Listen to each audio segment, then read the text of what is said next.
Future సిటీకి సంబంధించి వారి ప్రశ్నకు సంబంధించి ఈరోజు ద కాన్సెప్ట్ ఆ ఫ్యూచర్ సిటీకి సంబంధించిన కాన్సెప్ట్కి సంబంధించిన అంశం అధ్యక్ష. ఇది ర్యాపిడ్ అర్బనైజేషన్ జరుగుతూ ఉంది.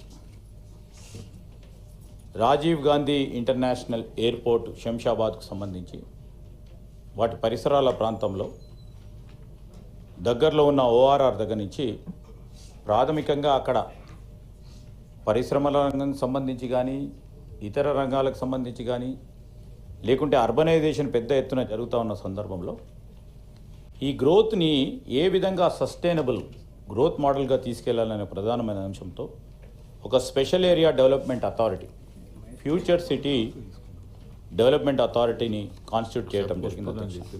దీనిలో భాగంగానే 56 రెవెన్యూ విలేజెస్ 7 మండలాలకు సంబంధించి రంగారెడ్డి జిల్లాకు సంబంధించి 770 స్క్వేర్ కిలోమీటర్స్ సంబంధించి ఈ విధంగా ఈ ఫ్యూచర్ సిటీని కాన్సెప్ట్ చేయడం జరిగింది అధ్యక్ష. దీన్ని మరి అన్ని అంగుళాలతో డెవలప్ చేయాలనే ఒక ప్రతిపాదనతో ఫ్యూచర్ సిటీ డెవలప్మెంట్ అథారిటీని కూడా కాన్స్టిట్యూట్ చేసి ముందుకు నడుస్తూ ఉన్నాం అధ్యక్ష. దానివల్ల మరి గౌరవ సభ్యులకు తెలియజేసేది ఏంటంటే ఒక సిస్టమాటిక్ ఆర్గనైజ్డ్ గ్రోత్ కావాలని స్పెషల్ డెవలప్మెంట్ అథారిటీ ద్వారా రాబోయే కాలంలో మాస్టర్ ప్లాన్స్ను కూడా డెవలప్ చేసుకొని కేర్ఫుల్గా ఒక ప్లాంట్ సిటీని డెవలప్ చేయాలనే ఉద్దేశంతో ఇష్టారాజ్యంగా అడ్డగోలుగా మనం చూస్తూ ఉన్నాం అధ్యక్ష. గ్రామీణ ప్రాంతంలో ఒక ప్రణాళికబద్ధమైన కార్యాచరణ జనరలీ జరగదు.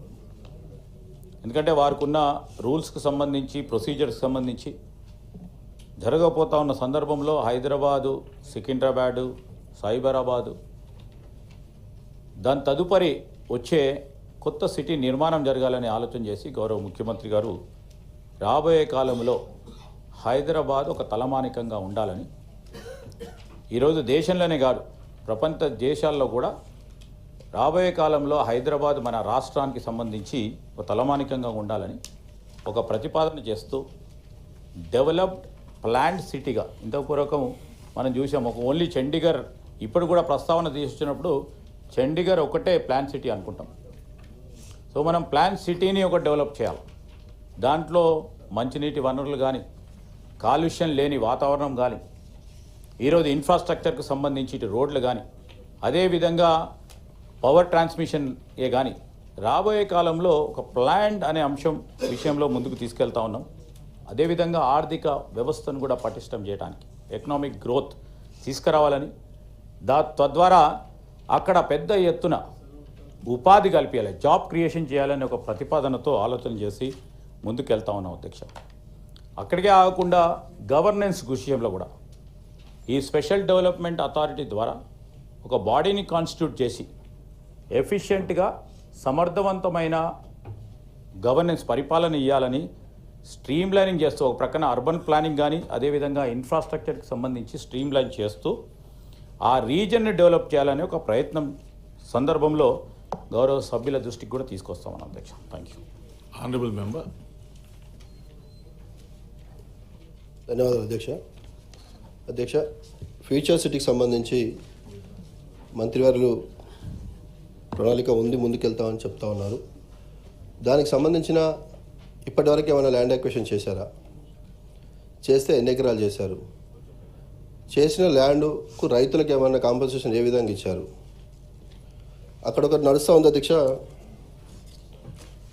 సార్ చెప్తాడు ఫ్యూచర్ సిటీ అని, కానీ అందరు 4th సిటీ అంటున్నారు, 4 బ్రదర్స్ సిటీ అంటున్నారు. పేపర్లలో వస్తూ ఉన్నాయి, ప్రజల నాడులో వింటూ ఉన్నాం. సార్ నేను పేరు తీసుకోలేదు సార్, శ్రీధర్ బాబు సార్ పేరు తీసుకోలేదు, నేను పేరు తీసుకోలేదు సార్. మన రాజుగారు అన్వాంటెడ్ కామెంట్స్ చేయకండి. అటువంటి ఏమైనా ఉంటే I will delete dum from the records. Sir అసెంబ్లీలో బట్టలిప్పి కొడతా అన్న వాళ్ళకేమో రూల్స్ వర్తించవు, మాకు రూల్స్ వర్తిస్తాయి. ఇది ఈ హౌస్ లో మాత్రమే హౌదే మాట్లాడాలి. అధ్యక్ష.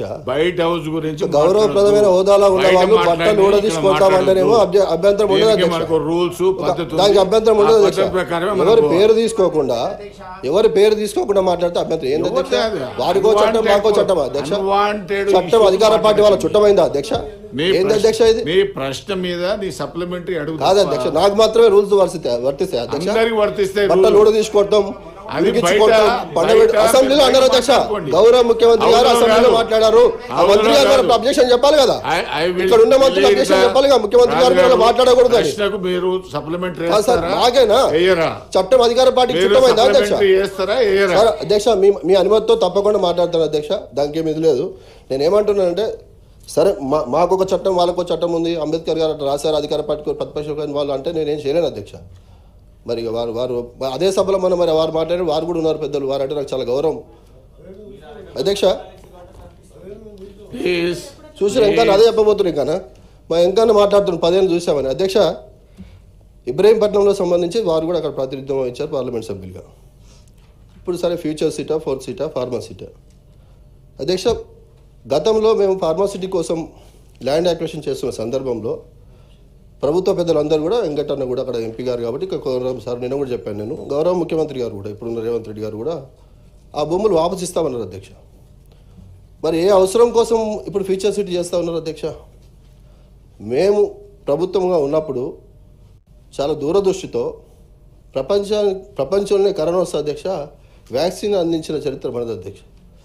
కాబట్టి మా ముఖ్యమంత్రి గారు దూరదృష్టితో ఫార్మాసిటీకి ల్యాండ్ అక్విజిషన్ చేశాం అధ్యక్ష.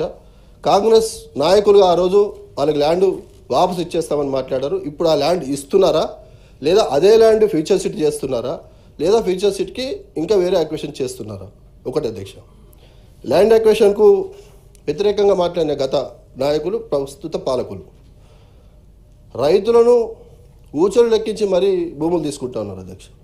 మీరు చూశారు, మీరు రైతు నాయకులుగా, రైతులు అంటే మీకు బాగా ప్రేమ, మీకు తెలుసు. లగచర్ల ఉదాహరణ మనం తీసుకున్నాం అధ్యక్ష, అక్కడ చూసాము కూడా మనం.